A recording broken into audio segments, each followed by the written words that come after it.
Hey, so this is Jay Shauna. So I want to touch on something about relationships with people.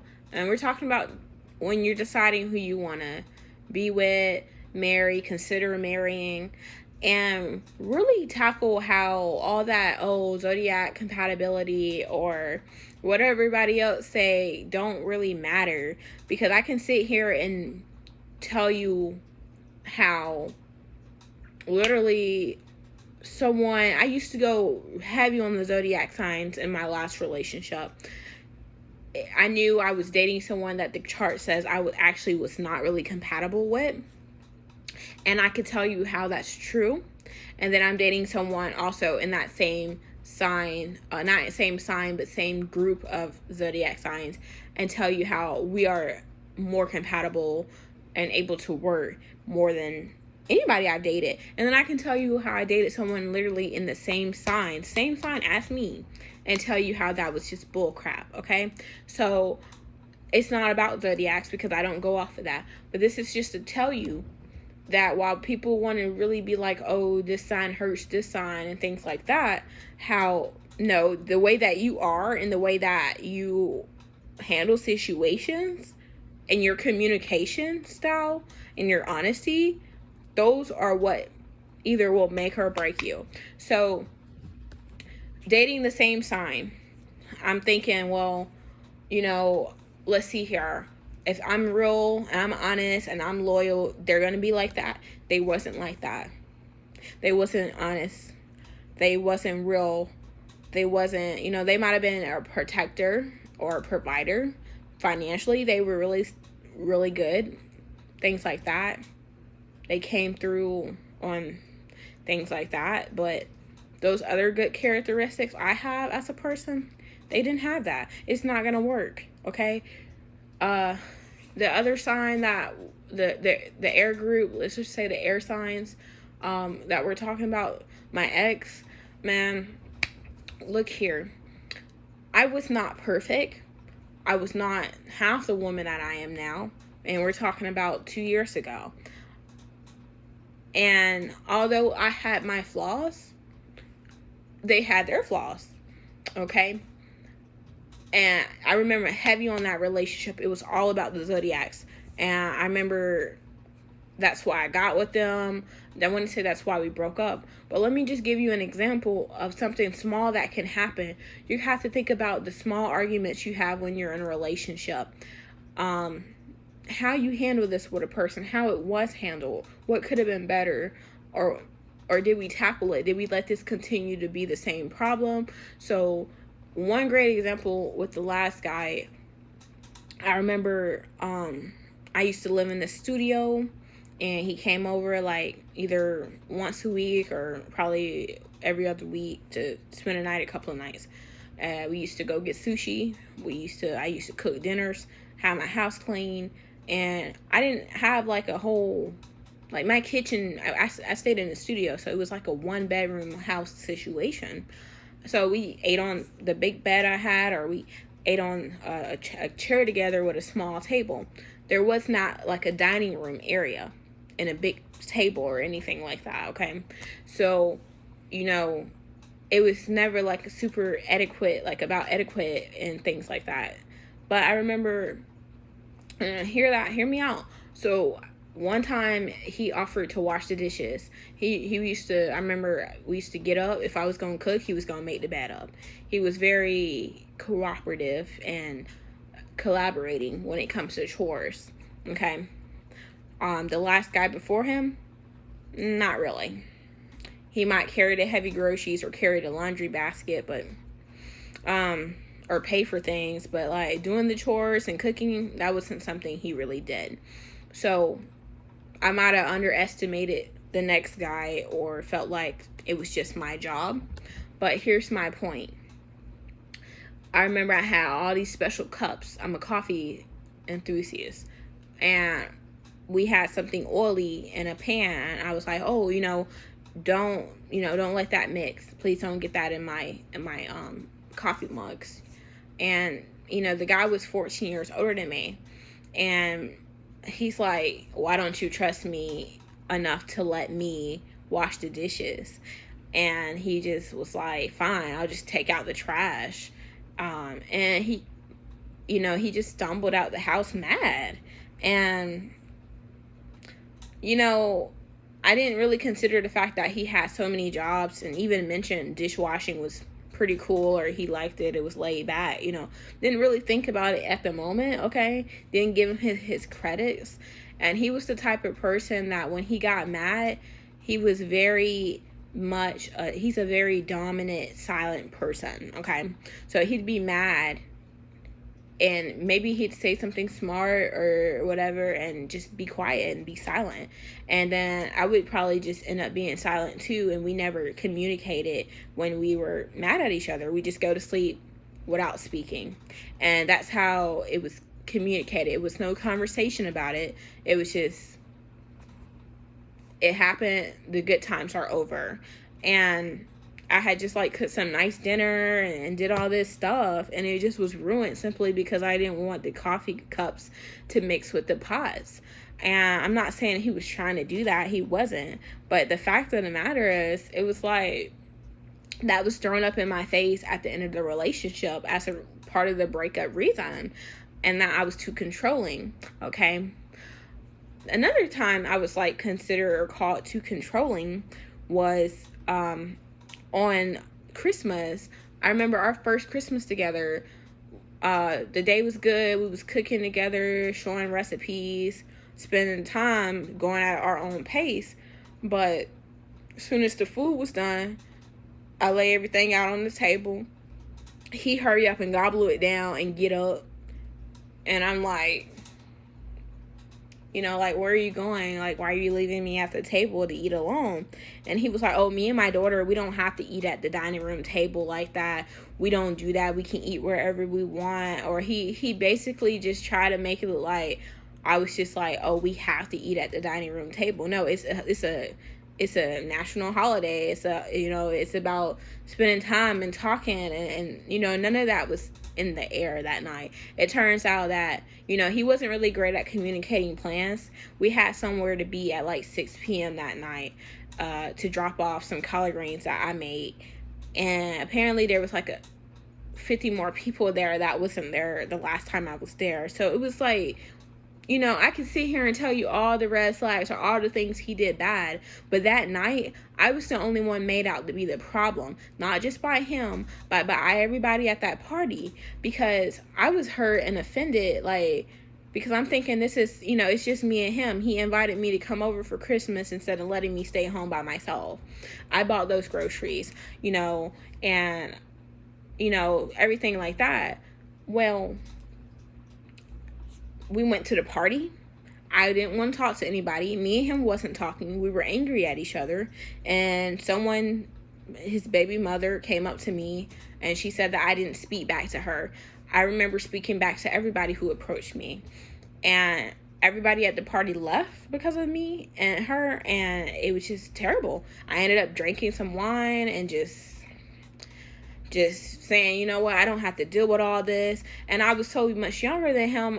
And I just was like, maybe I'm not cut out for this, all this drama. I felt like I didn't do anything wrong. So you could just sit here and say, well, both of us had our issues, but we never worked that out. It really went down the drain after that between me and him and everybody else at that party. Just simply because of I felt like that could have been avoided by him communicating. Now, let me tell you why the guy I'm with is so much better for me.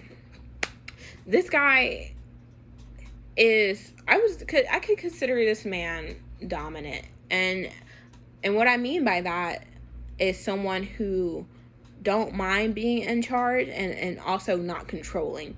So, or to lead the way, because he's protective. He's protective. He's a provider. Things are gonna go slower because you have to consider education. You have to consider any background things or what can make situations harder to be in a certain position than other people, like advantages and things like that. But he's gonna go out there and work, and he's gonna provide, and he's gonna protect, and he's gonna, love you and show that affection, and isn't scared to say I love you and things like that, or isn't, and isn't scared to bring you around people. So, but particularly what this guy would have did, the current guy, what he would have did in that situation, is that he wouldn't have said, you're controlling because you want me to sit at the table with you, and me and other people, we don't sit at the table. He wouldn't have said that to me. This is what he would have asked. He would have had an intellectual conversation like an adult, because that's how he handled things. He would have said to me, is there a reason why, is this a traditional thing that you want to sit at the table for? And he probably would have said, while I was cooking, hey, we do have somewhere to be at a certain time, and communicated that well. It wouldn't have been just hop up, eat, whatever, and say what he said to me. So, he would have asked a question, he don't mind questioning me, So it just, and I feel like at the same time, another thing about this guy is, there's an example perfectly with the new guy. We were out this biker barbecue area with these people, and he got called. He went over there to talk to some people, and they kept him the whole time. And I was so mad about it. I was like, you know what, this is just immature. You're younger than me. You don't walk away from your date, or you don't walk away from me and then go talk to people. And I was just like, oh, this is like so wrong. And even being upset with him, I just remember he still, not only were other people telling me like, give him a chance, the guy's a good guy, but he would come up to me, even though I was mad, or he might have looked like the bad guy, or we wasn't talking, or I was ready to go. He came up to me, and he still wanted to give that affection. He still didn't mind showing that he cared. He didn't mind showing that he loved me, even if he felt like he was wrong, or he didn't quite know what he did wrong. It was like we left happy with a smile on our face. And what I mean by that is that he didn't dishonor me in front of people. He didn't leave me alone like when he knew I was mad. He left me alone to help other people, which is how he is, which I like that, because I like to help people now. But when he realized I was mad and was avoiding him at that time, he didn't necessarily abandon me. He didn't just leave me there for other people to tackle me. He's a protector.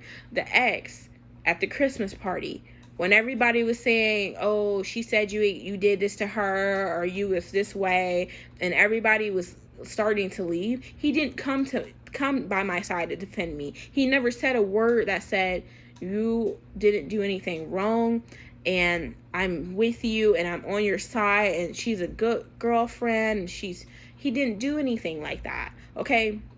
He didn't hold me. He didn't comfort me at all. Not even when we left the party did he comfort me. He was silent, okay? That's not good for a person like me.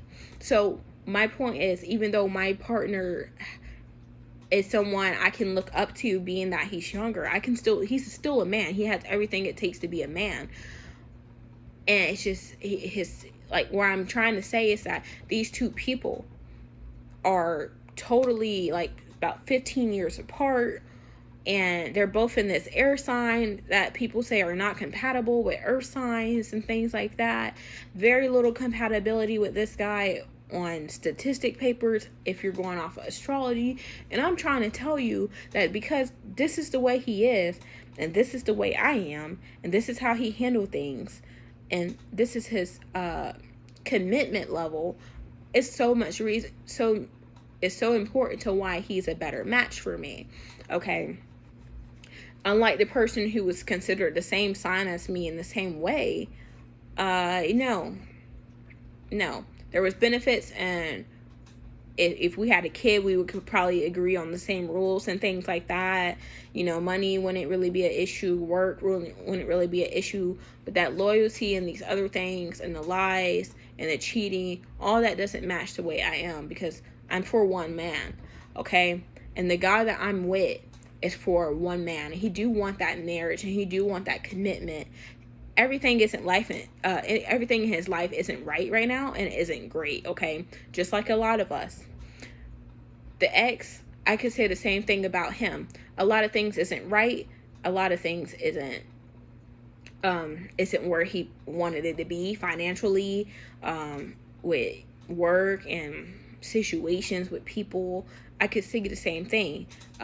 Records, law, all this stuff isn't where he wants it to be.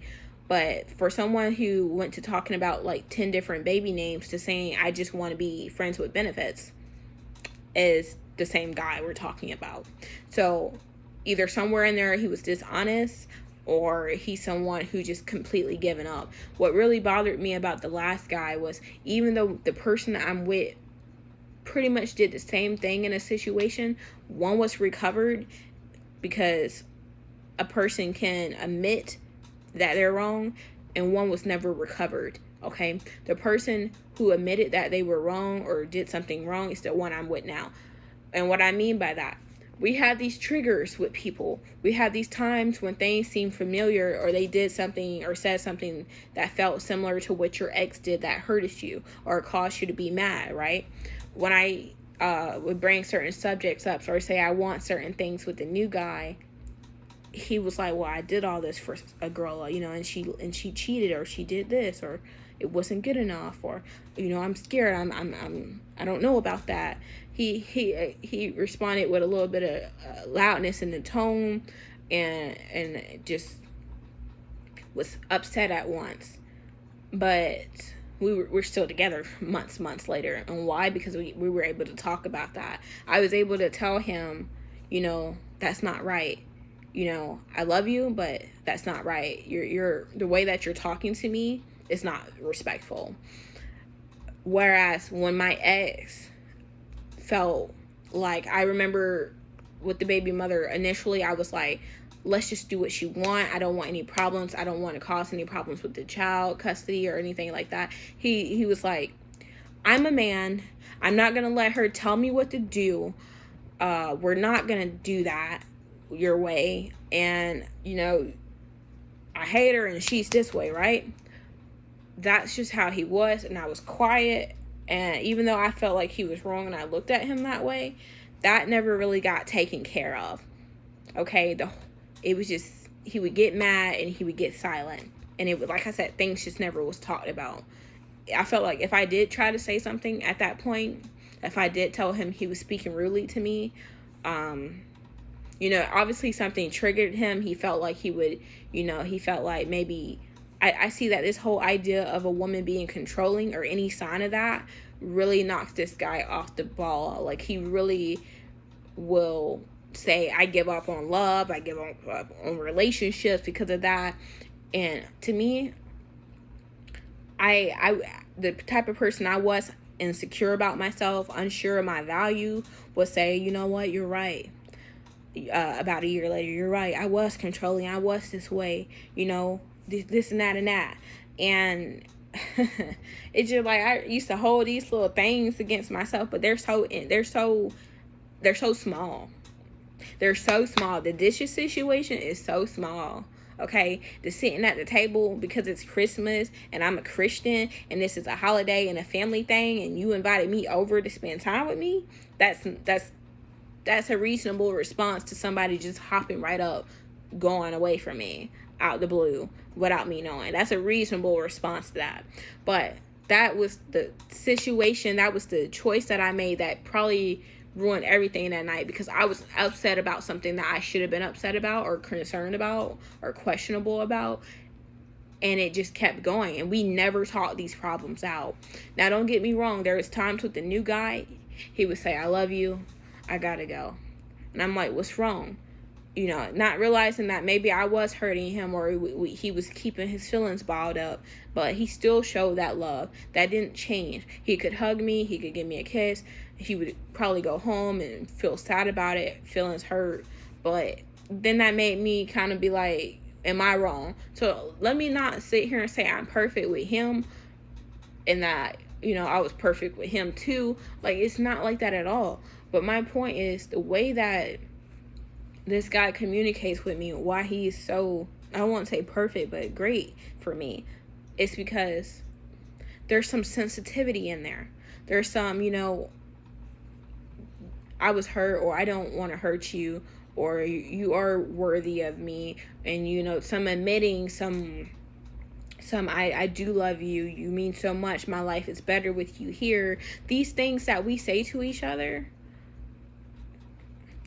I mean, he really didn't say stuff like that, the last one or the one before that or whatever like that. This sensitivity has to be there for me. It can't just simply be, you got mad, even if I'm wrong, or even if you didn't like what I said and it made you mad. We never talked our problems out. The thing that probably drove that relationship with the last guy, he could probably have a great conversation intellectually about something, or like religion or politics or history or business or music, great things like that. And I felt like we were really attractive to each other physically.